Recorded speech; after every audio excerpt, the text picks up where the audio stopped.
नमस्कार बंधुरा test best रेसिपिते सबाइके स्वागत। आजकेर पर्वे निये एसेछि सम्पूर्ण निरामिष सयाबिनेर रान्ना। और এইভাবে সয়াবিন রান্না করে নিলে মুখের স্বাদটাও যেমন বদলায় সেই রকম খেতেও কিন্তু দারুণ লাগে।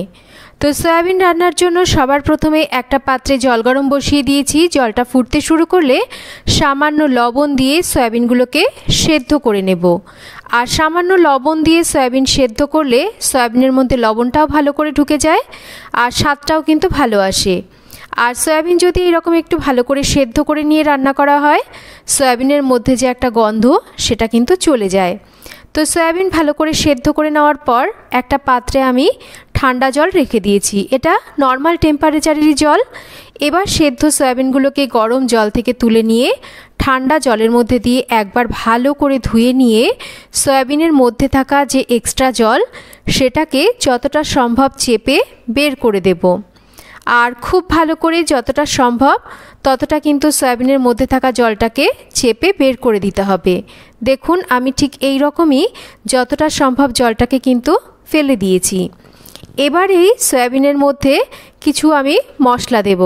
দিয়ে দেব আদা কাঁচা লঙ্কা বাটা, তার সাথেই দেব 1 চামচ টক দই, সামান্য করে একটু লবণ দেব, সামান্য করে একটু লঙ্কার গুঁড়ো, এটা কিন্তু ঝাল লঙ্কার গুঁড়োই দিয়েছি। তার সাথে দিচ্ছি 1 চিমটি মতন ধনের গুঁড়ো, দেব এখানে 1 চিমটি মতন গরম মশলার গুঁড়ো, আর তার সাথে দেব 1.5 টেবিল চামচ বেসন। তো যে পরিমাণ সয়াবিন নিয়েছি তার জন্য কিন্তু 1.5 টেবিল চামচ বেসনই হয়ে গেছে, খুব বেশি বেসন দেওয়ার প্রয়োজন নেই।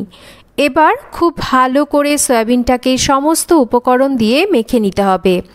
আর সয়াবিনের মধ্যে জল থেকে গেলে এটা মাখতে কিন্তু একটু অসুবিধা হয়, বেশ একটু জলজলা ভাব হয়ে যায়। তাই যতটা সম্ভব সয়াবিনের জলটাকে কিন্তু চিপে ফেলে দিতে হবে। তো খুব ভালো করে মেখে নিয়েছি। এবার মিনিট 5 রেখে দিচ্ছি। ততক্ষণে মশলাটাকে তৈরি করে নিচ্ছি।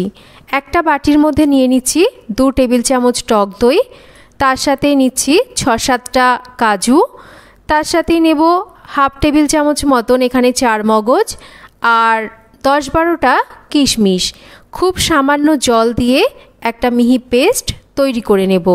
টক দই আছে তাই খুব বেশি জল কিন্তু দিতে হবে না, সামান্য জল দিয়ে কিন্তু এটার একটা মিহি পেস্ট তৈরি করে নেওয়া যাবে। এবার রান্নাটা শুরু করব। সবার প্রথমে কড়াইতে তেল গরম করে নেব। আর রান্নাটা সাদা তেলেই করছি, সর্ষের তেলে করলে কিন্তু রান্নাটা অতটা খেতে স্বাদ হয় না।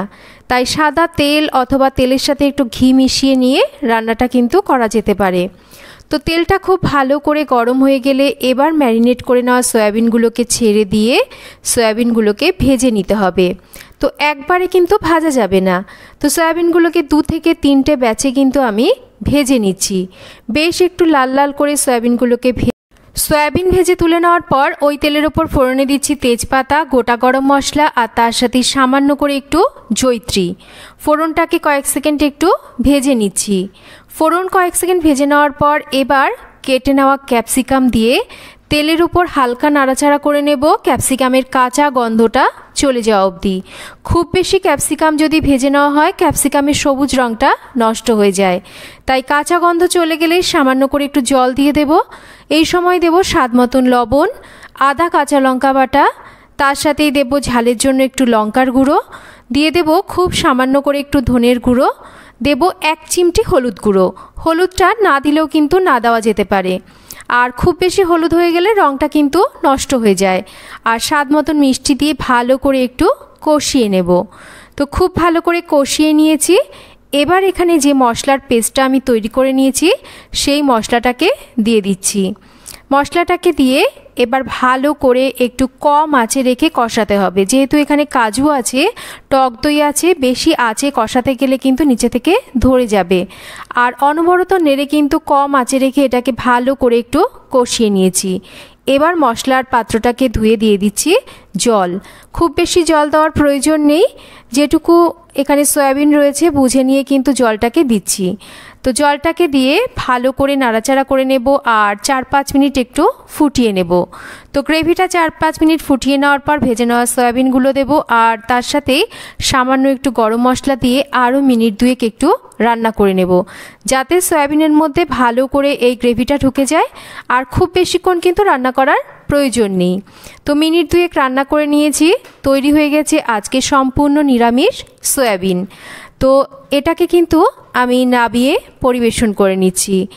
তো কেমন লাগলো আজকের এই নিরামিষ সয়াবিন একটা কমেন্ট করে জানাবেন। আর রেসিপি ভালো লাগলে আপনারাও বাড়িতে একবার এইভাবে বানিয়ে দেখতে পারেন। আশা করছি রেসিপিটা আপনাদের সবার ভালো লাগবে। তো রেসিপি ভালো লাগলে একটা লাইক করবেন, শেয়ার করবেন, আর চ্যানেল সাবস্ক্রাইব করা না থাকলে চ্যানেলটাকে সাবস্ক্রাইব করবেন। সবাই ভালো থাকবেন। আবার ফিরে আসবো নতুন কোনো রেসিপি নিয়ে।